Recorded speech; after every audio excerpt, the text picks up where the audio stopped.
New year resolution அப்படிங்கிறது வந்து பார்த்தீங்கன்னா எல்லாருமே almost 75-80% of people are taking new year resolution. எல்லாருமே இந்த வருஷம் எடுக்க போகிற ரெசல்யூஷன் வந்து அவங்க லைஃப்பை புரட்டி போடுற ஒரு ரெவல்யூஷனாக இருக்கணும்.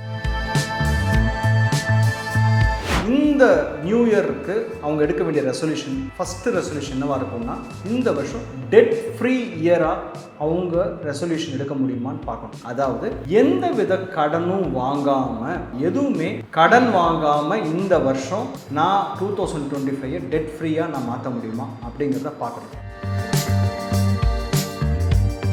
மந்த்லி இன்கமில் ஜாஸ்தி வேண்டாம், 25-30% ஆகுது சேவிங்ஸ்க்கு அலோகேட் பண்ணணும். அதாவது 3,000 rupees ஃபார் நெக்ஸ்ட் 7 years அவங்க ரெகுலராக இன்வெஸ்ட்மெண்ட் பண்ண போகிறாங்க. 30க்கு மேலே அவங்களால இன்வெஸ்ட்மெண்ட் பண்ணலன்னா கூட they will be able to create a corpus of around 70.50 lakhs. அதே 3,000 எவ்ரி இயர் ஒன்னே 10% ஸ்டெப் அப் பண்ணி 23 வயசு பர்சன் வந்து டில் 50 வரைக்கும் ஒரு எம்ப்ளாய்மெண்ட்டில் இருக்க வரைக்கும் கொண்டு போகிறார் அப்படின்னா,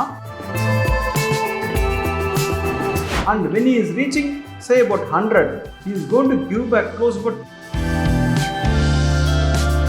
ஹலோ ரிஃப்ளெக்ட் வியூவர்ஸ், இன்றைக்கி நம்ம கூட ஃபினான்ஷியல் பிளானர் மகேஷ் சார் தான் இருக்காரு. அவர் கூட டிஸ்கஸ் பண்ணுறதுக்கு எப்பவும் போல் நிறையா விஷயங்கள் இருக்குது. வாங்க பேசலாம். வணக்கம் சார். வணக்கம் Nandita, and new year wishes to you. Thank you sir, same to you. Thank you so much. New year அப்படின்னு சொல்லிட்டீங்க, நாங்களும் இன்றைக்கி நியூ இயர் பற்றி பேசலாம் அப்படின்னு தான் வந்திருக்கோம். நியூ இயருக்கு நிறைய பேர் வந்து ஹெல்த்தில் பயங்கர ஃபோக்கஸ் பண்ணுவாங்க. ஜிம்க்கு போய் ஒரு காசு கட்டுறதா இருக்கட்டும், அடுத்து வந்து நான் ஃபிட்டாக போகிறேன், இனிமேல் என்னோடய ஃபுட் ஸ்டைலாக மாற்ற போகிறேன் அப்படின்னு சொல்லிட்டு ஒரு சைடு இருப்பாங்க. இன்னொரு சைடு வந்து கண்டிப்பாக இந்த வருஷம் நம்ம வந்து ஃபினான்ஷியலாக நெக்ஸ்ட் ஸ்டெப் போயே ஆகணும்னு சொல்லிட்டு ஒரு குரூப் இருப்பாங்க இல்லையா? ஸோ அவங்களுக்கு நீங்கள் கொடுக்கணும்னு எனக்கு அட்வைஸ் என்ன sir? So you talking about new year resolution. Yeah, okay. So new year resolution அப்படிங்கிறது வந்து பார்த்தீங்கன்னா எல்லாருமே almost 75-80% of people are taking new year resolution.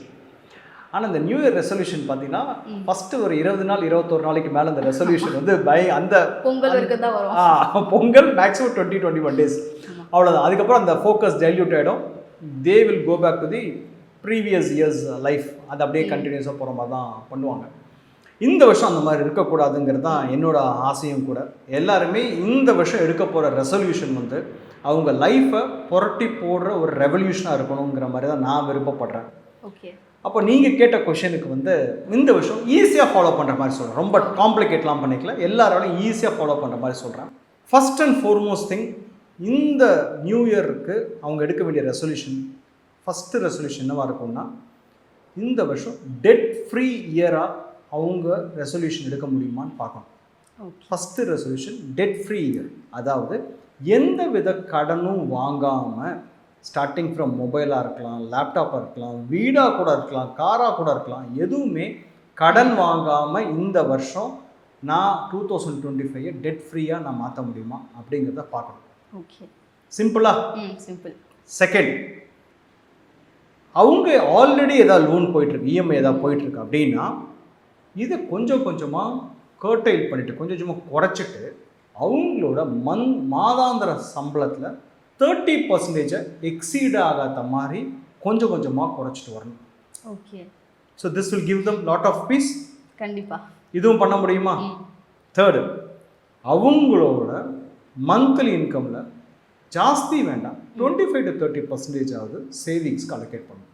Okay. Fourth, இது வரைக்கும் ஹெல்த் இன்சூரன்ஸ் எடுக்கலைன்னா, I am not talking about the companies one, செப்பரேட்டாக ஒன்று கண்டிப்பாக எல்லாருமே அட்லீஸ்ட் ஒரு 10-15 lakhsக்காவது ஹெல்த் இன்சூரன்ஸ் கண்டிப்பாக வேணும். இல்லாட்டி நாளைக்கு மெடிக்கல் எமர்ஜென்சி வந்ததுன்னா நம்ம கஷ்டப்பட்டு சேவிங்ஸ் பண்ணதுன்னு நம்ம எடுத்து செலவு பண்ண மாதிரி ஆகும். Okay. Fifth, protection is mandatory when it comes to finance. Term plan இது வரைக்கும் எடுக்கலைன்னா எல்லாருமே மினிமம் அவங்களோட ஆனுவல் இன்கம் என்னவோ அதுக்கு 15 times ஆகுது டேர்ம் பிளான் எடுக்கிறாங்க. ஓகே. எல்லாமே சிம்பிளான விஷயந்தான், கரெக்டாக? இந்த 5 விஷயத்தை மட்டும் ஃபஸ்ட்டு ஒரு 1 week 10 daysக்குள்ளே இதெல்லாம் ஸ்டார்ட் பண்ணிவிட்டு கொண்டு போனாங்கன்னா nothing like it. Debt over period of எந்த குறைக்க முடியும். நான் சொன்ன சேவிங்ஸ் 30%, ப்ரொடெக்ஷனு அதாவது ஹெல்த்து அண்டு டேர்ம், இது 3 இம்மீடியட்டாக அவங்க வந்து ஸ்டார்ட் பண்ணுற மாதிரி பார்க்கணும். அண்டு நான் ஃபஸ்ட் அன்றைக்கே அவங்க இந்த வருஷம் நான் கடனே வாங்கக்கூடாது அப்படிங்கிற ஒரு தீர்மானத்தோடு அவங்க ஸ்டார்ட் பண்ணிட்டோம். நான் சொன்னது கொஞ்சம் கொஞ்சமாக குறைக்க சொன்னேன், அது over a point of time. யாருக்காவது 50-60% லோன் போயிட்டுருக்கு அப்படின்னா அவங்களோட டோட்டல் இன்கம்லேருந்து அது கொஞ்சம் கொஞ்சமாக குறைச்சிட்டு வரட்டும். Okay sir. ரைட். இது எல்லாமே ரொம்ப சிம்பிளான ஸ்டெப்ஸாக இருந்துச்சு. இப்போ என்ன மாதிரி இருக்கக்கூடிய யங்ஸ்டர்ஸ் இப்போ தான் நாங்கள்லாம் வந்து காலேஜ் முடிச்சுட்டு ஒர்க்குள்ளே வந்திருக்கோம் அப்படின்னும் பொழுது எங்களுக்கு எதனா ஒரு சின்ன சேவிங் பிளான் மாதிரி சார். இப்போது ஒரு டெய்லி ஒரு 100 ருபீஸ் அப்படின்னா ஒரு எக்ஸாம்பிளுக்கு வச்சுக்கலாம். ஒரு ஸ்நாக்ஸ்க்கு ஸ்பெண்ட் பண்ணுறதா இருக்கலாம். ஒரு அன்வான்டாக ஒரு டெய்லி 100 ரூபாங்கிறது ஈஸியாக செலவாகுது இல்லையா? ஸோ அந்த மாதிரி அதை டெய்லி நம்ம ஒரு 100 மந்த்லி ஒரு 3000 வச்சுக்கலாம் சார். ஒரு 3000 சேவ் பண்ணி ஒரு பெட்டரான ஒரு ரிட்டர்ன் எடுக்க முடியுமா? அந்த மாதிரி ஒரு சேவிங் பிளான்ஸ் வந்து என்ன மாதிரி இருக்கு உங்களுக்கு ரெக்கமெண்ட் பண்ண முடியுமா? கண்டிப்பாக பண்ணாங்க. சரி, இது வந்து 2 விதமாக நான் உங்களுக்கு சொல்கிறேன். ஓகே. இப்போது உங்களுக்கே நீங்கள் எடுத்துக்கோங்க. அஸ்யூமிங் தட் உங்களோட ஏஜ் ஒரு 22-23 இந்த மாதிரி நம்ம வச்சுக்கிறோன்னா, இப்போ 23லேருந்து 30 வரைக்கும் உங்களால் சேவ் பண்ண முடியும். ஆனால் அதுக்கப்புறம் என்னால் கேரியரை கண்டினியூ பண்ண முடியுமா அப்படிங்கிறது தெரியாமல் சில பேர் இருப்பாங்க. ஸோ அப்போது எனக்கு ஏதாவது பெரிய கமிட்மெண்ட்ஸ் அதுக்கப்புறமா வரலாம். ஹோம் லோன் போகலாம், இல்லை பசங்க நாளைக்கு வருவாங்க, அவங்களோட எஜுகேஷன்லாம் இருக்கும்போது என்னால் பெருசாக சேவிங்ஸ்குள்ளே ஃபோக்கஸ் பண்ண முடியுமா அப்படிங்கிறது தெரியாமல் இருப்பாங்க இல்லையா? ஸோ அவங்களுக்காக நான் ஒரு கால்குலேஷன் காட்டுறேன். ஸோ அப்போ வந்து அடுத்த 7 இயர்ஸ்க்கு நம்ம இன்வெஸ்ட்மெண்ட் பண்ணோம். அதுக்கப்புறம் எதுவுமே இன்வெஸ்ட்மெண்ட் பண்ண வேண்டாம். ஆனால் 50 வயசுக்கு அப்புறம் நமக்கு ரெகுலர் இன்கம் வேணும். கரெக்டாக? அப்போ 50வது வயசில் எனக்கு என்ன கார்பஸ் கிரியேட் ஆகும் அப்படிங்கிறத நம்ம தெரிஞ்சுக்கணும். செகண்ட் வந்து ஒரு சிலருக்கு ரெகுலராக கண்டினியூஸாக இப்போ நீங்கள் சொன்ன மாதிரி டெய்லி 100 3000 ருபீஸ் ஆச்சு. 3000 ஸ்டார்ட் பண்ணி எவ்ரி இயர் ஆனே கொஞ்சம் கொஞ்சமாக சின்ன அமௌண்ட் நான் ஸ்டெப் அப் பண்ணுறேன். இதே மாதிரி நியூ இயர், அடுத்த நியூ இயருக்கு ஒரு 10% இன்க்ரிமெண்ட் கொஞ்சம் சேவ் பண்ணிட்டே வரணும். அதே நம்மளுக்கு மோட்டிவேட்டிங்கா இருக்கும். எக்ஸ்ட்ரா பண்ணுவோம் அப்படின்னு சொல்லி அந்த மாதிரி. கண்டிப்பா. சரி, அதுதானே purpose of our life. Purpose of the life is we should keep growing. ஸோ அப்போ வந்து எவ்ரி நியூ இயருக்கு வந்து ஒரு சின்ன இன்க்ரிமெண்ட் பண்ண ட்ரை பண்ணுங்க. 10% சரி, 3000 ரூபா ஒருத்தங்களுக்கு பண்ணுறாங்கன்னா அங்கேயும் 10% 300 ரூபா தான் வரப்போகுது. 300 500 1000 என்ன உங்களுக்கு அடுத்த வருஷம் எக்ஸ்ட்ரா சர்ப்ளஸ் மணி இருக்கும் நீங்கள் ஃபீல் பண்ணுறீங்களோ அதை நீங்கள் உங்களோட எஸ்ஐபியை இன்க்ரீஸ் பண்ணுற மாதிரி பாருங்கள். ஸோ நான் 2 காம்பினேஷன் கொடுக்குறேன்.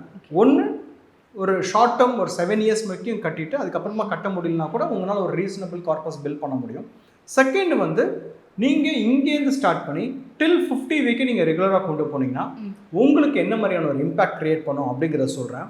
Second option is going to be very very interesting Nandita. ஏன்னா நீங்கள் 3000 ருபீஸை ஸ்டார்ட் பண்ணி every year on year 10% increment பண்ணுறீங்க அப்படின்னா நீங்கள் எவ்வளோ பெரிய கார்பஸை கிரியேட் பண்ணுவீங்கன்னு தெரியுமா உங்களுக்கு? At the end of your லைஃப்பில் உங்கள் ஃபேமிலி கூட கொடுப்பீங்கன்னு நீங்கள் நினைக்கிறீங்க? நீங்கள் எனக்கு தெரிஞ்சு நீங்கள் ரொம்ப ஆர்வமாக கேட்குறத பார்த்தா ஒரு 5 crores 10 crores 5 crore 10 crore 200 crores-ங்க.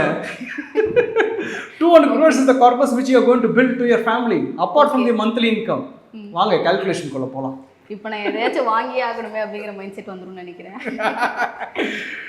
So இப்போ கால்குலேஷன் குள்ள போகலாம். நான் சொன்ன ஃபஸ்ட்டு கால்குலேஷன், அதாவது 3000 ருபீஸ் ஃபார் நெக்ஸ்ட் 7 இயர்ஸு அவங்க ரெகுலராக இன்வெஸ்ட்மெண்ட் பண்ண போகிறாங்க. 30க்கு மேலே அவங்களால இன்வெஸ்ட்மெண்ட் பண்ணலன்னா கூட இதெல்லாமே லாங் டேர்ம்னால 15% should not be a problem. ஈஸியாக 15% ரிட்டர்ன்ஸ் வரும். அப்படி இருக்கிற பட்சத்தில் 3000 ருபீஸ் ஃபார் நெக்ஸ்ட் 7 இயர்ஸ் பண்ணிவிட்டு அதுக்கப்புறமா 30 to 50 டிஃபர்மெண்ட் பீரியட் எதுவுமே பண்ணலனா கூட they will be able to create a corpus of around 70.50 lakhs, 70.38 lakhs to be precise. இது வந்து கால்குலேஷன் நம்பர் 1. ஸோ அடுத்த 7 இயர்ஸ்க்கு மட்டும் பே பண்ணுறவங்களுக்கு, இன்வெஸ்ட்மெண்ட் பண்ணுறவங்களுக்கு. செகண்ட் கால்குலேஷன் கொடுப்போம். செகண்ட் கால்குலேஷன் வந்து அதே 3000 எவ்ரி இயர் ஒன்னே 10% ஸ்டெப் அப் பண்ணி 23 வயசு பர்சன் வந்து டில் 50 வரைக்கும் ஒரு எம்ப்ளாய்மெண்ட்டில் இருக்க வரைக்கும் கொண்டு போகிறார் அப்படின்னா 2.36 crores is the corpus which is going to build. So இது வந்து அடுத்த 27 இயர்ஸ்க்கு 10% இன்க்ரீஸ் பண்ணும்போது இந்த கார்பஸ் பில் பண்ணுறாரு. நாளைக்கு அந்த ரவுண்ட் ஆஃப் பண்ணி நான் 2.5 போட்டுருக்கேன். 50th ஏஜில் இந்த 2.5 crores ரீச் பண்ணிட்டாருன்னா அதுக்கப்புறமா மாதம் 1ஆம் தேதினா 1 லட்ச ரூபாங்கிற மாதிரி இன்கம் அங்கேருந்து அடுத்த 50 வருஷம் வரைக்கும் வரும். அண்ட் அதை தவிர every year on year 5% incremental இன்கமும் வரும். And when he is reaching say about 100, he is going to give back close about 210 crores to their family. Unimaginable. That's the power of compounding. வெறும் 100 ரூபா save பண்ணி அடுத்த 27 வருஷம் ஒன்றுமே இல்லை, ஈஸியாக சேவ் பண்ணும். அண்ட் அவரோட retirement is also been taken care of and ஃபேமிலியோட wellbeing is also been taken care of. இதுதான் பவர் ஆஃப் காம்பவுண்டிங். இதை புரிஞ்சுக்கிட்டாங்கன்னா அவங்க at the earliest they will start the investments. So இப்போ நான் ஐடியா கொடுத்துட்டேன், implementation we need to do. Okay sir. Yes. எனக்கு இது கேட்டதுக்கப்புறம் வாயடிச்சு போய் நான் உட்காந்துருக்கேன். என்ன சொல்லணும் அப்படின்னு தெரியல சார். ஸோ உங்களை மாதிரி நிறைய யங்ஸ்டர்ஸ் வந்து கண்டிப்பாக மோட்டிவேட் ஆகிருப்பாங்கன்னு நினைக்கிறேன் ஆமாம். இதை பார்த்து.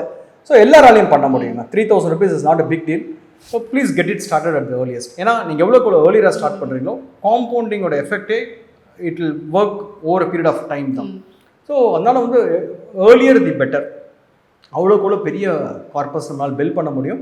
நான் 3000ங்கிறது சின்ன எக்ஸாம்பிளுக்காக நான் மீன் ஒரு லேமேனுக்கு ஈஸியாக பண்ணக்கூடிய லெவலுக்கு சொல்லியிருக்கேன். It all depends upon. ஒரு 10,000 5,000 பண்ணா இன்னும் எங்கேயோ போயிடும் ரிட்டர்ன்ஸ். எக்ஸாக்ட்லி. ஸோ உங்களோட சர்ப்ளஸ் என்னங்கிறத ஐடென்டிஃபை பண்ணிக்கோங்க, உங்களோட கோல் என்னங்கிறத ஐடென்டிஃபை பண்ணிக்கோங்க. அதுக்கேற்ற மாதிரி you please get your investment started. ஆனால் இன்னொரு ரிக்வெஸ்ட் ஆர் சஜஷன் நான் என்ன சொல்லுவேன்னா, don't start your investment journey on your own. Please take the advisers help so that அவங்க கரெக்டான சொல்யூஷனை அவங்களுக்கு கொடுப்பாங்க. உங்களோட ரிஸ்க் அப்பிட்டேட்டை பார்ப்பாங்க, உங்களோட கரண்ட் ஹோல்டிங்ஸ்லாம் பார்த்துட்டு அதுக்கேற்ற மாதிரி they will give you the right solution for you. So அதனால் தனியாக ட்ராவல் பண்ணுறது முடிஞ்ச அளவுக்கு அவாய்ட் பண்ணுங்கள். Take the advisers help and have a fantastic 2025. Okay sir. இந்த கேல்குலேஷன் தான் ஒரு பயங்கர நியூ இயர் மோட்டிவேஷனாகவே இருக்கும் அப்படின்னு நினைக்கிறேன் sir. Thanks for your time. Thank you so much and have a wonderful year, Nandita. Thank you, sir. Thank you.